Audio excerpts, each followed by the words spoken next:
Muy bien, mis amigos queridos, el texto para esta noche voy a leer 3 textos diferentes. El primero está aquí en Filipenses, capítulo 4, versículo 4. Dice así: regocijaos en el Señor siempre. Otra vez digo, regocijaos. Piensa en las palabras de Pablo. Él dice: hermanos, regocijaos en el Señor siempre. No dice cuando las cosas te vayan bien. No dice solo cuando tu mesa está harta. No dice solo cuando tienes un buen empleo y ganas un buen sueldo. No dice cuando toda tu familia está en buen estado de salud. El apóstol Pablo dice: regocijaos en el Señor siempre, siempre, en todo tiempo, en las buenas y en las malas, en el día y en la noche, en el invierno y en el verano. Regocijaos en el Señor siempre. Ahora, tú puedes decir, bueno, eso es fácil decir, pero no es fácil vivir.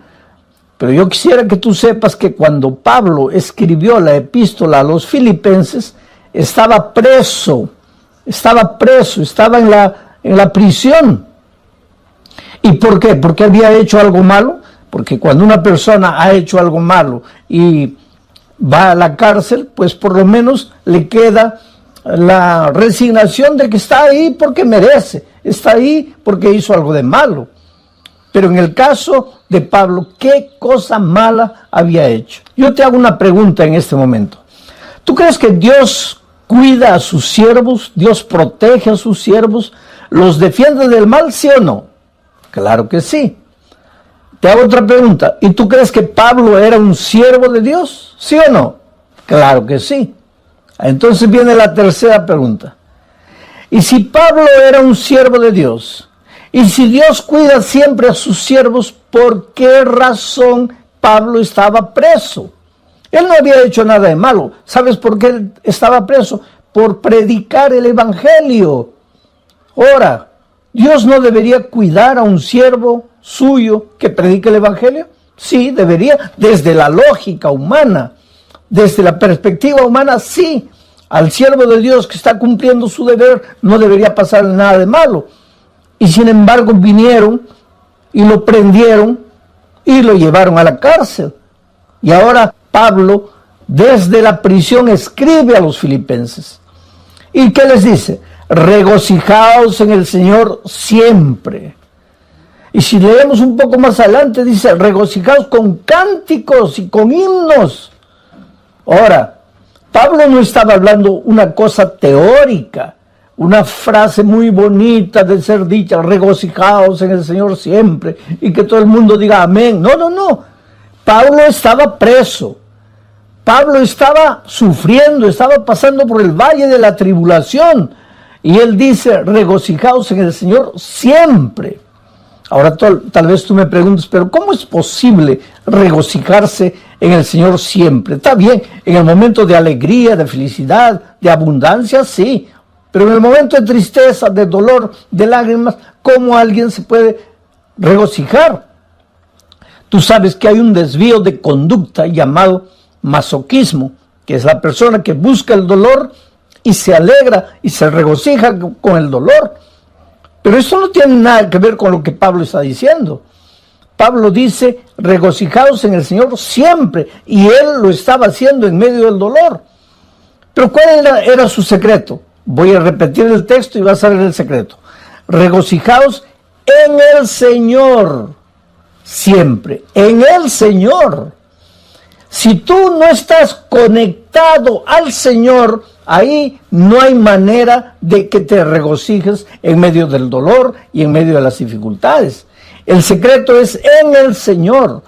Por eso el título de esta semana de predicaciones es conectados. ¿Conectados a quién? Conectados a Jesús, relacionados con Jesús. Entonces, cuando tú estás conectado a Jesús, cuando tú vives una vida de comunión con Jesucristo, ayer dijimos, vas a aprender a amar. Y hoy te digo, vas a aprender a regocijarte en medio del dolor, en medio de las dificultades, y la vida va a tener sentido para ti. No solo las cosas buenas, también las cosas tristes van a tener sentido para ti. ¿Sabes? El dolor, las dificultades, los momentos difíciles no nacen en la mente de Dios. Por favor, nunca pienses que estás sufriendo porque Dios te está castigando, que estás sufriendo porque Dios te mandó el dolor para hacerte pensar porque tú te estabas portando mal. No, nunca pienses así. Dios mismo dice, mira los pensamientos que tengo acerca de ti. Pensamientos de amor y no de odio. Pensamientos de bien, no de mal. Mira los pensamientos que tengo acerca de ti, pensamientos de paz. O sea, de la mente del Señor, del corazón del Señor, solo salen las cosas que te hacen bien. Nunca lo que te hace sufrir. El sufrimiento y el dolor no nació en Dios, nació en el corazón del diablo. Y cuando el diablo te hace sufrir, él te hace sufrir para llevarte a entender mal el dolor y a maldecir a Dios en lugar de maldecir al diablo.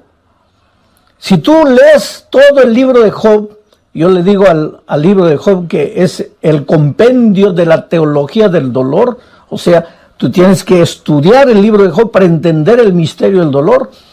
Tú vas a ver ahí que el diablo se presenta un día a Dios y le dice, Señor, ¿has visto ahí? Dios le dice, ¿has visto a mi hijo Job, un hombre perfecto, bueno, temeroso de mí? Y el diablo le dice, claro, pues tú le das todo, le das una bella familia, le das hacienda, le das ganado, le das dinero, así cualquiera te sirve. Ahora, quítale todo eso para que veas que él te va a maldecir. Mira lo que el diablo dice, quítale todo eso. Pero Dios no quita nada. Dios jamás te va a quitar lo que te hace bien. Si Dios te quita, te va a quitar el pecado, la miseria, el vicio, lo que te destruye, lo que arruina tu vida, lo que malogra tu familia. Dios te va a quitar eso, pero Dios nunca te va a quitar lo que te hace bien. Es el diablo que te quita, porque si tú continúas leyendo el relato de Job, vas a ver que el diablo es el que le trae maldición, le trae el dolor, le trae enfermedad, le trae todo a Job, pero con un propósito, hacer que Job se rebele contra Dios y que piense que quien lo está haciendo sufrir es Dios y se revolte contra Dios. La propia esposa de Job habla palabras que fueron colocadas por el diablo en sus labios y le dice a Job, ¿por qué no maldices a Dios y mueres? Ya estás sufriendo tanto, ¿por qué no maldices a Dios y mueres? Ella no estaba hablando palabras de ella estaba hablando las palabras del enemigo, porque es el enemigo que te hace sufrir, es el enemigo que te trae dolor, y para traerte dolor muchas veces se sirve de tus propias actitudes, de tus propias decisiones equivocadas, porque el diablo no te echa el licor a la boca a la fuerza, tú es que tomas. El diablo se sirve de ti mismo, de tus errores, de tus desvíos, de tus elecciones equivocadas. ¿Para qué? Para traerte dolor a ti mismo. ¿Y para qué? Para que pienses que Dios te está castigando. ¿Y para qué? Para que te alejes de Dios definitivamente y para que digas que Dios no te ama. ¿Cómo podemos regocijarnos en medio del dolor? Primero, estar conectados al Señor. Pero en segundo lugar, déjame leer lo que dice aquí Juan capítulo 15, versículos 10 al 11. Mira, Jesús dijo estas palabras: si guardareis mis mandamientos, permaneceréis en mi amor. O sea, si tú dices, yo permanezco en Cristo, y si permanezco en Cristo, el diablo no me va a derrotar. Está bien la palabra, muy bonita, la frase muy bonita, pero ¿qué quiere decir permanecer en Cristo? Aquí viene Jesús y dice, si guardareis mis mandamientos, permaneceréis en mi amor. Si guardareis mis mandamientos, permaneceréis en mi amor. Así como yo, dice Jesús, he guardado los mandamientos de mi Padre y permanezco en su amor. Y después el versículo 11 dice, estas cosas os he escrito para que mi gozo, mi alegría, mi regocijo esté en vosotros y vuestro gozo sea cumplido. Aquí está el secreto. ¿Quieres tener la capacidad de alegrarte en las buenas y en las malas? ¿Quieres saber regocijarte, aprender a regocijarte en medio del dolor, en medio de las lágrimas? Hasta cuando un hijo tuyo se enferma, hasta cuando un hijo tuyo muere, aunque pierdas el empleo, ¿quieres encontrar gozo en esos momentos? Yo no digo que vas a levantar las manos al cielo y decir, Señor, muchas gracias porque he perdido el empleo. Muchas gracias porque mi hijo ha muerto. No vas a decir eso. Claro que vas a sufrir, claro que vas a llorar. Pero no te vas a desesperar, porque en medio de todo eso vas a sentir paz en tu corazón, regocijo, la alegría, el gozo de saber que Cristo está a tu lado, aunque no lo puedas tocar, aunque no lo puedas ver. Pero para experimentar esto que te estoy diciendo, tienes que estar conectado a Jesús.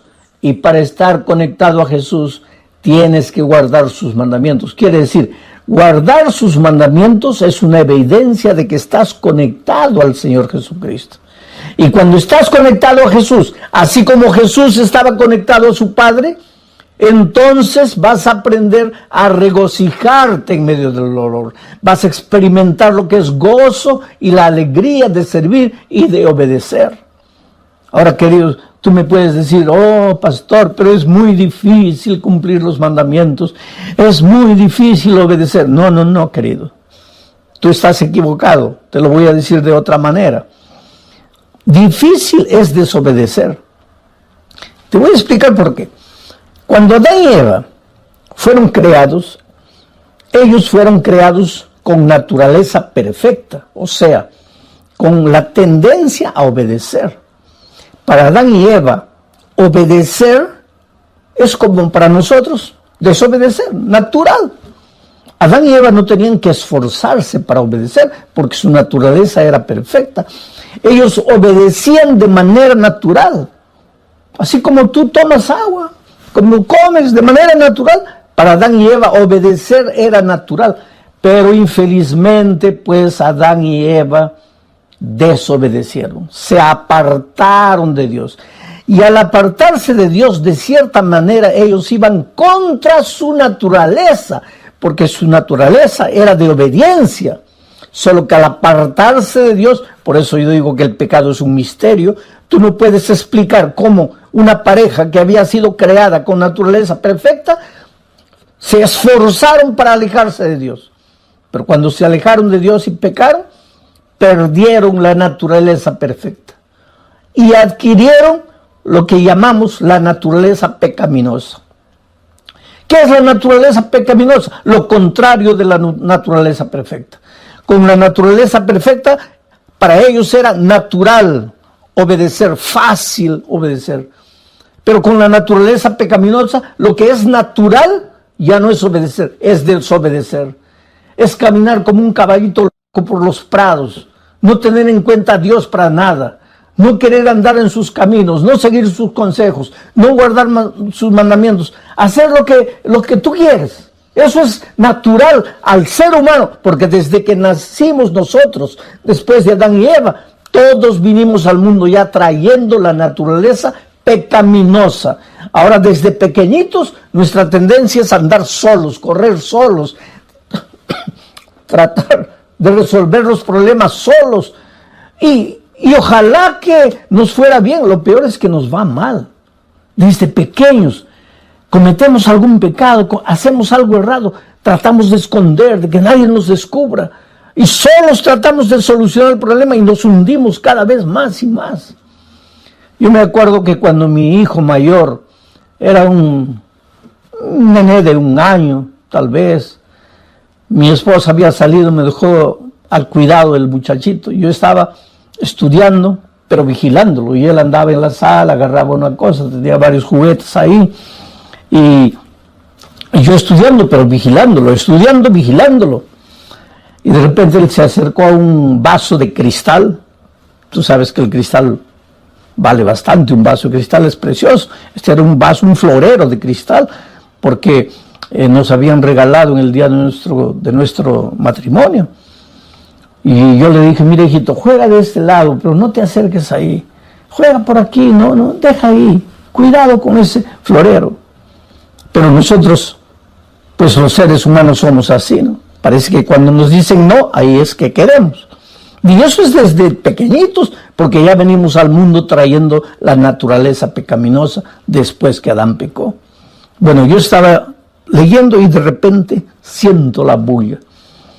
Él hizo caer el florero y el florero se hizo pedacitos. Y yo, para no asustarlo, hice como que no me di cuenta, concentrado, pero yo estaba mirando todo y observé lo que él hizo. Cuando el florero cayó, lo primero que él hizo fue mirarme. Y cuando se dio cuenta que yo, entre comillas, no me había dado cuenta, quiso juntar los pedacitos de vidrio. Y al querer juntar eso, para reconstruir el vaso que había quebrado, se cortó el dedito. Y la sangre comenzó a salir. Y ahí se desesperó. Y ahí comenzó a gritar. Y ahí vino corriendo a mis brazos. Y pues yo lo tomé en los brazos, lo llevé al baño, lo lavé, lo limpié, le coloqué un curativo. Era un muchachito no tenía ni un año. Yo no sé si él tenía conciencia para entender lo que yo le dije. Pero yo le dije, mira hijo, en la vida infelizmente vas a quebrar muchos floreros de cristal. Pero cuando por esas cosas de la vida quiebres algo, no trates de resolverlo solo. No trates de encontrar la solución tú solo. Porque hay un Padre que siempre estará con los brazos abiertos esperándote. Y en este momento yo te digo, querido, tal vez tú, por esas cosas de la vida, has quebrado el florero precioso de tu matrimonio. Has quebrado el florero precioso del respeto que tus hijos te tenían. Has quebrado el florero precioso de la confianza que tu jefe tenía en ti. En esta vida, ¿cuántas veces vivimos quebrando floreros? Las cosas buenas que Dios nos da, las arruinamos, las malogramos, las quebramos, las destruimos. Y después tratamos de escondernos y solucionar el problema con nuestras manos solos. Pero en esas horas recuérdate que tú solo estás perdido. Tú solo te vas a cortar el dedo y te vas a hacer sangrar. Tú no puedes, pero hay un Dios amoroso, un Padre amante que está siempre con los brazos abiertos. Tú puedes ir a Él y decirle, Señor, yo no puedo, lo he arruinado, he quebrado el florero, pero estoy aquí en tus manos. Puedes hacer las cosas de nuevo. Y Dios es un Dios de segunda oportunidad, de tercera, de quinta, de milésima oportunidad. No tengas miedo de volver a Dios. Ah, pastor, pero yo ya me he ido tantas veces. Oh, pastor, pero yo ya he prometido tantas veces y no puedo cumplir. No importa, hijo. Ven a Jesús una vez y otra. Jesús solo no puede hacer nada por ti cuando tú no vienes. Porque Él no te puede forzar la voluntad. Él no puede hacer nada contra tu voluntad. Tú tienes que querer. Tú tienes que decir sí. Por eso Juan dice, permanecer en mí es estar conectado a mí. Y la evidencia de estar conectado a mí es guardar mis mandamientos.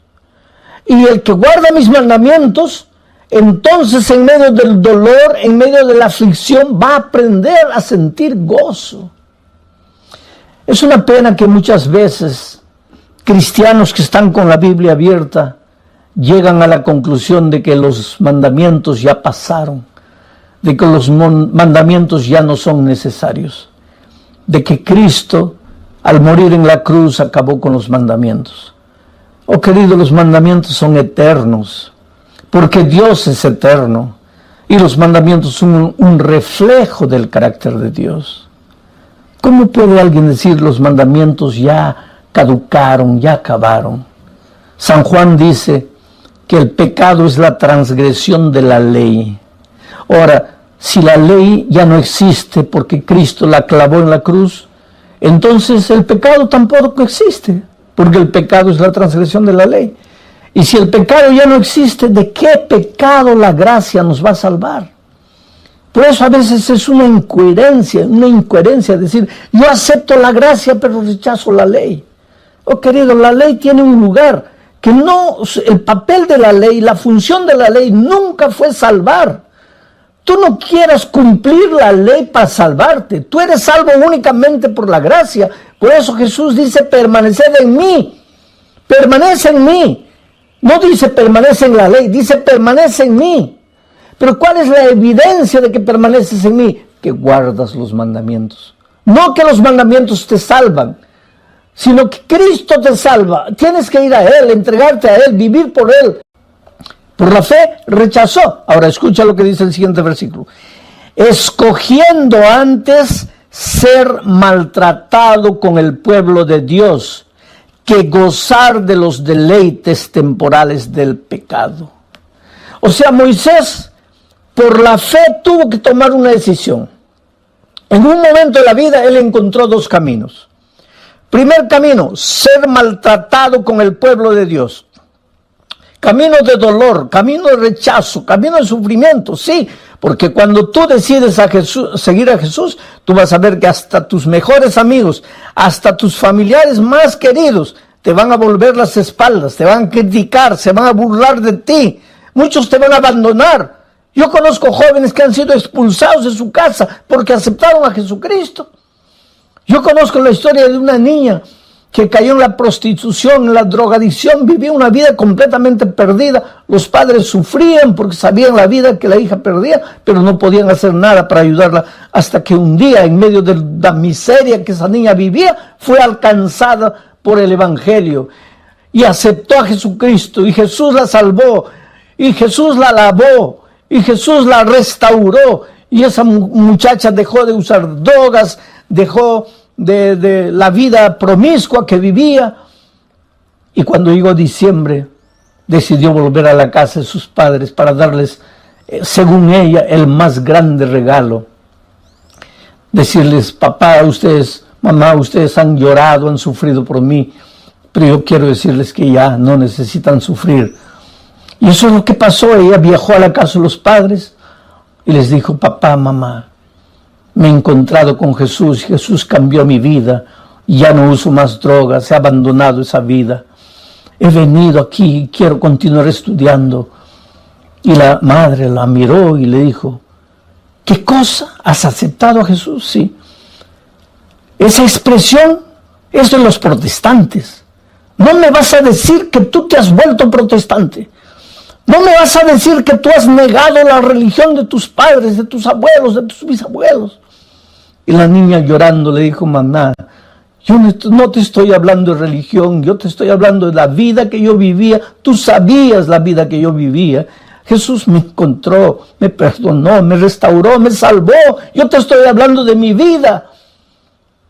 ¿Y sabes lo que la madre le dijo? Hija, yo te preferiría drogadicta, viviendo la vida perdida que vivías, que traicionando a tu iglesia y a la religión de tus padres. Y esa niña me escribió una carta. Y en esa carta ella lloraba y decía, oh pastor, yo pensé que mis padres se iban a alegrar, mas ellos se pusieron tristes porque acepté a Jesucristo. Pues Moisés en un momento de su vida tuvo que escoger entre esos dos caminos. El camino del sufrimiento, del rechazo, del dolor por aceptar a Jesús. O el camino de la alegría de este mundo, el placer de este mundo, el placer del pecado. Y por la fe, Moisés escogió seguir a Jesús.